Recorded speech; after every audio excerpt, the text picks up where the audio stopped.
बॉलीवुड की जानी मानी सिंगर कनिका कपूर इसी साल की शुरुआत में कोरोना वायरस संक्रमित पाए जाने की वजह से जबरदस्त सुर्खियों में रही थी।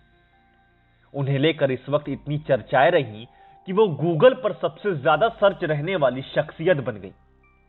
अब कनिका उस दौर से निकलकर अपने करियर पर फोकस कर रही हैं, लेकिन उन्होंने हाल ही में अपने सबसे मुश्किल वक्त के बारे में खुलकर बात की है।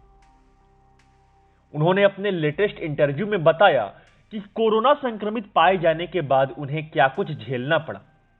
उन्होंने कहा कि उनके बच्चों को धमकियां दी गई। कनिका ने बताया कि उस दौरान सिर्फ उन्हें ही नहीं बल्कि उनके परिवार को भी काफी मुश्किलों का सामना करना पड़ा। उन्होंने स्पॉट बॉय से बातचीत में कहा, वो दौर काफी मुश्किल था, सिर्फ मेरे लिए ही नहीं बल्कि मेरे पूरे परिवार के लिए भी। मुझे समझ ही नहीं आ रहा था कि क्या हो रहा है। इस बीच अचानक सोशल मीडिया और लोग हमारे खिलाफ हो गए। इसकी वजह हमें भी पता नहीं थी। जाहिर तौर पर मैं असहाय महसूस कर रही थी। मेरे ऊपर कई आरोप लगाए गए। समय के साथ साथ मुझे कई बातों का एहसास हुआ, लेकिन मुझे लगा कि मेरे बारे में कुछ लिखने और मेरे बारे में कमेंट करने से पहले उन्होंने कम से कम असलियत के बारे में तो जान लेना चाहिए था। कनिका ने सवाल किया कि सिर्फ अफवाहों के आधार पर किसी के ऊपर पत्थर फेंकना यह कैसे सही है।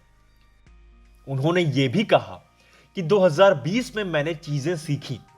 इस साल जो कुछ भी हुआ वो किसी सदमे से कम नहीं था, क्योंकि 9 मार्च को जब मैं आई थी तो भारत में कोई क्वारंटीन नियम नहीं था।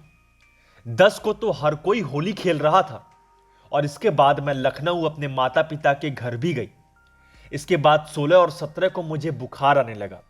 मैंने 20 मार्च को चेकअप करवाया जो पॉजिटिव आई। कनिका ने कहा कि लोगों को समझना चाहिए, अगर मुझे इसके असर के बारे में पता होता तो मैं अपने माता पिता और खासकर अपनी दादी को समझौते की स्थिति में क्यों डालती। लोगों ने आरोप लगाया कि मैंने एयरपोर्ट पर खुद को चेक नहीं करवाया और मैंने नियम फॉलो नहीं किए, क्वारंटीन नहीं किया। उन्होंने बताया कि उनके परिवार को धमकियां भी दी गई। कनिका ने कहा, इस दौर में भी मैं बहुत दुखी और परेशान थी क्योंकि मुझे जान से मारने की धमकियां मिल रही थी। मेरे बच्चों को धमकियां मिल रही थी कि तुम्हें खुद को मार देना चाहिए। कई भद्दे मैसेज भेजे गए। लोगों ने यह भी कहा कि इसका करियर खत्म हो गया, लेकिन यह किसी ने नहीं सोचा कि यह सिंगल मदर है। उन्होंने कहा कि इस मुश्किल वक्त में उनका परिवार और करीबी दोस्त उनके साथ खड़े रहे।